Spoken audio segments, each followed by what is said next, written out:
Hi friends, ನಮಸ್ತೆ. Welcome to coin Guru YouTube channel. ಯಾರೆಲ್ಲ first time ಚಾನಲ್ಗೆ ಬರ್ತಾ ಇದ್ದೀರಾ, ವಿಡಿಯೋ ಇಷ್ಟ ಆದರೆ ವಿಡಿಯೋಗೆ ಒಂದು ಲೈಕ್ ಮಾಡಿ. ಅದೇ ರೀತಿ ವಿಡಿಯೋನ ಪೂರ್ತಿ ನೋಡಿ. ಆವಾಗ ನಿಮಗೆ ಚಾನಲ್ ಏನಾದರೂ ಇನ್ಫಾರ್ಮೇಟಿವ್ ಆಗಿದೆ, ಒಳ್ಳೊಳ್ಳೆ ವಿಷಯಗಳಿದಾವೆ, ಇದರಲ್ಲಿ ಕಂಟೆಂಟ್ ಚೆನ್ನಾಗಿದೆ ಅಂದರೆ ಮಾತ್ರ ಚಾನಲ್ನ ಸಬ್ಸ್ಕ್ರೈಬ್ ಮಾಡ್ಕೊಳ್ಳಿ. ಸೊ ಒಂದು ವಿಡಿಯೋನ ಪೂರ್ತಿ ನೋಡಿ, ಎಲ್ಲೂ ಸ್ಕಿಪ್ ಮಾಡಬೇಡಿ. ಇವತ್ತಿನ ವಿಡಿಯೋದಲ್ಲಿ ನಾವು ಈ 20 ಪೈಸೆಯ ನಾಣ್ಯಗಳ ಬಗ್ಗೆ ತಿಳ್ಕೊಳ್ಳೋಣ. ಇದರ ಬೆಲೆ ಏನು, ಇವತ್ತಿನ ಮಾರುಕಟ್ಟೆಯ ಬೆಲೆ ಏನು, ಮತ್ತೆ ಈ ಒಂದು ನಾಣ್ಯಗಳು 1980 ಇಸ್ವಿಯಲ್ಲಿ ಏನಿದ್ವಲ್ಲ ಆಗ ಇವುಗಳ ಬೆಲೆ ಏನಿತ್ತು, ಸೊ ಇವನ್ನೆಲ್ಲ ನಾವು ತಿಳ್ಕೊಳ್ಳೋಣ. ಮತ್ತೆ ಆ ಒಂದು ಟೈಮಲ್ಲಿ ಈ ಒಂದು 20 ಪೈಸಕ್ಕೆ ಯಾವ ರೀತಿಯ ವಸ್ತುಗಳು ಬರ್ತಾ ಇದ್ವು, ಕಾಲಾನಂತರದಲ್ಲಿ ಇವು ಯಾಕೆ ಕಣ್ಮರೆಯಾದವು, ಎಲ್ಲವನ್ನು ಈ ಒಂದು ವಿಡಿಯೋದಲ್ಲಿ ನಾವು ತಿಳ್ಕೊಳ್ಳೋಣ. ಈ 20 ಪೈಸೆಗಳು ಏನಿದಾವಲ್ಲ, ಅಲ್ಯೂಮಿನಿಯಂ ಮತ್ತೆ ಮೆಗ್ನೀಷಿಯಂ ನಾಣ್ಯಗಳು. ಅಂದ್ರೆ ಏನು, ತುಂಬಾ ಲೈಟ್ ಮೆಟಲ್ ಇಂದ ಮಾಡಿರುವಂಥದ್ದು, ಲೈಟ್ ವೆಯ್ಟ್ ಇರುವಂಥದ್ದು. ಇದರ ಒಂದು ತೂಕ 2.2 ಗ್ರಾಮ್ ಇರುವಂಥದ್ದು. ನೋಡ್ಬೋದು, ಇಷ್ಟ ಅಗಲ ಇದ್ರೂ ಕೇವಲ 2.2 ಗ್ರಾಮ್ ಇರುವಂಥದ್ದು. ಯಾಕೆಂದ್ರೆ ಇದಕ್ಕೆ ಯೂಸ್ ಮಾಡಿರುವಂತಹ ಮೆಟಲ್ಗಳು ಲೈಟ್ ವೆಯ್ಟ್ ಇರುವಂಥದ್ದು. ಮತ್ತೆ ನಾಣ್ಯದ ಸುತ್ತಲೂ ಸಹ ಫ್ಲವರ್ ಡಿಸೈನ್ ಅನ್ನು ಇರುವಂಥದ್ದು, ಒಂಥರ ರಂಗೋಲಿ ಡಿಸೈನ್ ನೋಡ್ಬೋದು ಸುತ್ತಲೂ ಇರುವಂಥದ್ದು. ಅದೇ ರೀತಿ ನಾಣ್ಯದ ಹಿಂಭಾಗದಲ್ಲಿ ಅಂದ್ರೆ ರಿವರ್ಸ್ ಸೈಡ್ ನಲ್ಲಿ ಭಾರತದ ರಾಷ್ಟ್ರೀಯ ಲಾಂಛನವನ್ನು ಹಾಕಿರುವಂಥದ್ದು, ಸತ್ಯಮೇವ ಜಯತೆ ಅಂತ ಬರೆದಿರುವಂಥದ್ದು. ಮತ್ತೆ ಯಾವುದೇ ರೀತಿಯ ಡಿನಾಮಿನೇಷನ್ ಸಿಂಬಲ್ ಇದರಲ್ಲಿಲ್ಲ. ನಾಣ್ಯದ ಅಬ್ಸರ್ವ್ ಸೈಡ್ ನಲ್ಲಿ ನೋಡ್ಬೋದು ನೀವು 20 ಅಂತ ಬರೆದು ಪೈಸಾ ಅಂತ ಪೈಸೆ ಅಂತ ಇಂಗ್ಲಿಷ್ ನಲ್ಲಿ ಮತ್ತೆ ಹಿಂದಿಯಲ್ಲಿ ಬರೆದಿರುವಂಥದ್ದು. 1986 ಇಸ್ವಿಯ ಕೋಲ್ಕತ್ತಾ ಮಿಂಟ್ನ ನಾಣ್ಯ ಈ ಒಂದು ನಾಣ್ಯ. ನನ್ನ ಹತ್ರ ಇರುವಂಥದ್ದು UNC ಗ್ರೇಡ್ ನ ನಾಣ್ಯ. ಸೊ ಹಾಗಾದ್ರೆ ಈ ತರದ ನಾಣ್ಯಗಳಿಗೆ ಬೆಲೆ ಎಷ್ಟು, ಏನು ಎತ್ತ ಅಂತ ನಾವು ತಿಳ್ಕೊಳ್ಳೋಣ. ಈ ಒಂದು 20 ಪೈಸದ ನಾಣ್ಯ ನೀವು ನೋಡೋದಕ್ಕೆ ಯಾವ ತರ ಕಾಣಿಸ್ತದೆ ನೋಡಿ.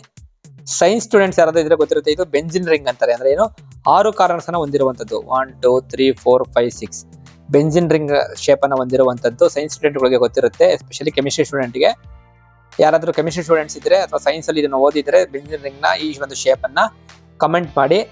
ಈ ಒಂದು ನಾಣ್ಯ 1982ರಲ್ಲಿ ಶುರುವಾಗಿ 1997ರವರೆಗೂ ಬಿಡುಗಡೆ ಆಗಿರುವಂತದ್ದು. ಸುಮಾರು 15 ವರ್ಷಗಳ ಕಾಲ ಮುದ್ರಿತವಾಗಿರುವಂತದ್ದು.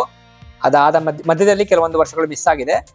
82ರಲ್ಲಿ ಶುರುವಾಗಿದ್ದು 97ರವರೆಗೂ ಬಿಡುಗಡೆ ಆಗಿ ಜನಸಾಮಾನ್ಯರಲ್ಲಿ ಇರುವಂಥದ್ದು. ನಾನು ಈ ನಾಣ್ಯಗಳನ್ನ ಬಳಸಿದ್ದು ನಾನು ಸುಮಾರು 5ನೇ ಕ್ಲಾಸಲ್ಲಿ ಇದ್ದಾಗ ಅನ್ಸುತ್ತೆ, 5ನೇ ಕ್ಲಾಸ್ 4ನೇ ಕ್ಲಾಸಲ್ಲಿ ಇದ್ದಾಗ ಈ ನಾಣ್ಯಗಳನ್ನ ಬಳಸ್ತಾ ಇದ್ದೆ. ನನಗೆ ಇನ್ನೂ ನೆನಪಿದ್ದಾವೆ ಆ ಒಂದು ಸಂಗ್ರಹದವೇ ಈ ಒಂದು ನಾಣ್ಯಗಳು. ಕೆಲವೊಂದು ನಾನು ಕೊಂಡಿರುವಂಥದ್ದು, ಈ UNC ಗ್ರೇಡ್ ನ ನಾಣ್ಯಗಳನ್ನ ನಾನು ಕೊಂಡುಕೊಂಡಿರುವಂಥದ್ದು. ಕೆಲವೊಂದು ನನಗೆ ತಿಳಿದಿರುವಂಥವರು ಫ್ರೆಂಡ್ಸ್ಗಳು ಇದನ್ನ ಕೊಟ್ಟಿದ್ದಾರೆ ಸಂಗ್ರಹಣೆಗೋಸ್ಕರ. ಹಾಗಾದ್ರೆ ನೀವು ಕೇಳಬಹುದು ಈ ನಾಣ್ಯದ ಬೆಲೆ ಏನು ಅಂತ. ಮೊದಲಿಗೆ ಈ ಒಂದು ನಾಣ್ಯ ಈ ಬಿಡುಗಡೆ ಆದಾಗ ಇದಕ್ಕೆ ಏನ್ ಬರ್ತಾ ಇತ್ತು ಅಂದ್ರೆ, ಹೆಚ್ಚು ಕಡಿಮೆ 20 ಪೈಸಕ್ಕೆ 1 kg ಅಕ್ಕಿ ಕೂಡ ಬರ್ತಾ ಇತ್ತು. ಅಂದ್ರೆ ಅದು ಲೋ ಗ್ರೇಡ್ ನ ಅಕ್ಕಿ ಆಗಿದ್ರು ಕೂಡ 1 kg ಅಕ್ಕಿ ಬರ್ತಾ ಇತ್ತು. ಸೊ ಅಷ್ಟೊಂದು ಅಭಾವ ಇತ್ತು ಆ ಒಂದು ನಾಣ್ಯ ಆ ಒಂದು ಕಾಲದಲ್ಲಿ. ಈಗ 20 ಪೈಸಕ್ಕೆ ಬೆಲೆ ಇದೆ. ಯಾವ ನಾಣ್ಯಗಳಿಗೆ ಅಂದ್ರೆ 1996-97ರ ನಾಣ್ಯಗಳಿಗೆ ಬೆಲೆ ಇರುವಂತದ್ದು. ಯಾಕೆ ಅಂದ್ರೆ ಆ ಒಂದು ಟೈಮ್ ನಲ್ಲಿ ಕೇವಲ ಒಂದು ಸಿಂಗಲ್ ಮಿಂಟ್ ಇಂದ ರಿಲೀಸ್ ಆಗಿರುವಂತದ್ದು. ಯಾವ್ದು ಅಂದ್ರೆ 96-97 ಈ ಒಂದು ನಾಣ್ಯಗಳು 1996-97 ಅಂತ ಇದ್ರೆ ಸಾಕು, ಮಿಂಟ್ ಚೆಕ್ ಮಾಡೋದೇ ಬೇಡ. ಯಾಕಂದ್ರೆ ಸಿಂಗಲ್ ಮಿಂಟ್ ನಾಣ್ಯಗಳು, ಬೇರೆ ಯಾವ ಮಿಂಟಿಂದನೂ ಆ ಒಂದು ಟೈಮಲ್ಲಿ ಬಿಡುಗಡೆ ಆಗಿಲ್ಲ. ಹೈದರಾಬಾದ್ ಮಿಂಟ್ ಅಂದ್ರೆ ಸ್ಟಾರ್ ಇರುತ್ತೆ. ಈಗ ಈ ನಾಣ್ಯದ ಬೆಲೆಯನ್ನು ನಾನು ಪುಸ್ತಕದಲ್ಲಿ ನಿಮಗೆ ತೋರಿಸ್ತೇನೆ. ನೋಡ್ಬೋದು, ನನ್ನ ಹತ್ರ ಕೆಲವೊಂದು ಗ್ರೇಡ್ ನ ನಾಣ್ಯಗಳಿರುವಂತದ್ದು, UNC ಗ್ರೇಡ್ ಇಂದ ಹಿಡಿದು ನಾರ್ಮಲ್ ಯೂಸ್ಡ್ ಕಾಯಿನ್ಗಳ ಗ್ರೇಡ್ ವರೆಗೂ ಇರುವಂತದ್ದು. ಸೊ ನಿಮಗೆ ಈ ಪುಸ್ತಕದಲ್ಲಿ ಇದರ ಬೆಲೆಯನ್ನ ಕ್ಲಿಯರ್ ಆಗಿ ತೋರಿಸ್ತೀನಿ. ನೋಡ್ಬೋದು ಸ್ನೇಹಿತರೆ, ನಾವು ನೋಡ್ತಾ ಇರುವಂತಹ 20 ಪೈಸೆ ಇದೆ. ನಿಮ್ಗಾಗ್ಲೇ ಹೇಳಿದೆ ನಾಣ್ಯದ ಡೀಟೇಲ್ಸ್ ಎಲ್ಲವನ್ನು ಹೇಳಿರುವಂತದ್ದು ನಾನು.